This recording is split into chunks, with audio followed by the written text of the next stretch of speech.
everyone. My name is Dr. Anuj Chawla.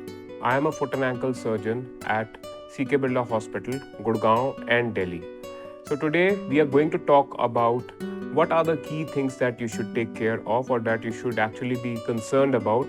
If you are a sports person, you have sustained an injury, whether to see whether you have a fracture or a simple sprain in the ankle. तो हम बात करेंगे कि आपकी हड्डी टूटी है या नहीं, ये आप कैसे डिफ्रेंशिएट कर सकते हैं और कब एक साइन ऑफ कंसर्न है जिसमें आपको दिखाना है।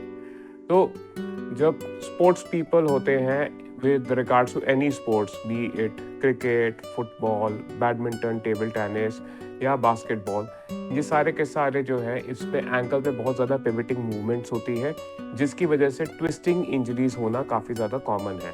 तो एंकल जो है वो ट्विस्ट कर जाता है और एंकल स्प्रेन्स होना बहुत ज़्यादा कॉमन है।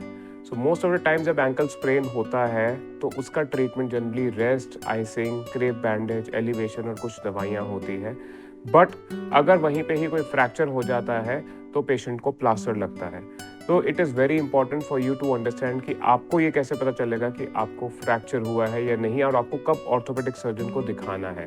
तो सबसे पहली चीज़ ये है कि अगर आपको एक माइनर से ट्विस्टिंग हुई है और उसके बाद आप आराम से चल रहे हो और आपको ज़्यादा स्वेलिंग नहीं हुई है, so there is a more likelihood कि आपको कोई लिगामेंट का स्प्रेन हुआ है। लेकिन अगर आप चल नहीं पा रहे हो तो उसमें फ्रैक्चर होने के चांसेस रिलेटिवली ज़्यादा होते हैं।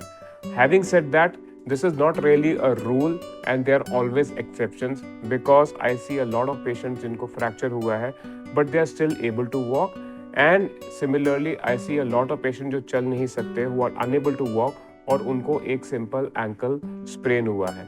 तो इसमें जनरली आपको जब आप एक डॉक्टर के पास जाएंगे तो डॉक्टर सबसे पहले आपको एग्जामिन करेगा, देखेगा कि आपको एग्जैक्टली पेन कहाँ है। तो अगर हम इस फुट मॉडल पे देखें तो ये जैसे हमारी एंकल है, this is the outer side, ligaments यहाँ पर होते हैं।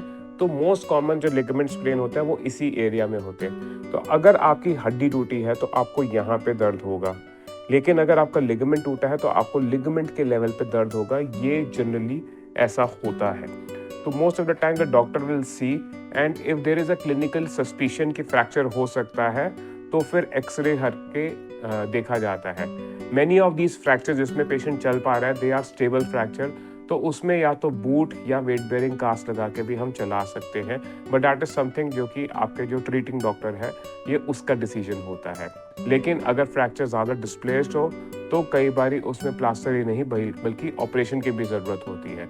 सो टू कंक्लूड, अगर आपको एंकल में इंजरी हुई है और स्वेलिंग बहुत ज़्यादा है, आप चल नहीं पा रहे हो या आपको कोई भी और कंसर्निंग साइन लगता है, आप प्लीज़ अपने लोकल ऑर्थोपेडिक सर्जन को दिखाइए ताकि एक एक्सरे हो जाए और जिससे आपको भी ये क्लैरिटी हो और आपके डॉक्टर को भी ये क्लैरिटी हो कि ये फ्रैक्चर है या एक simple ankle. Thank you very much.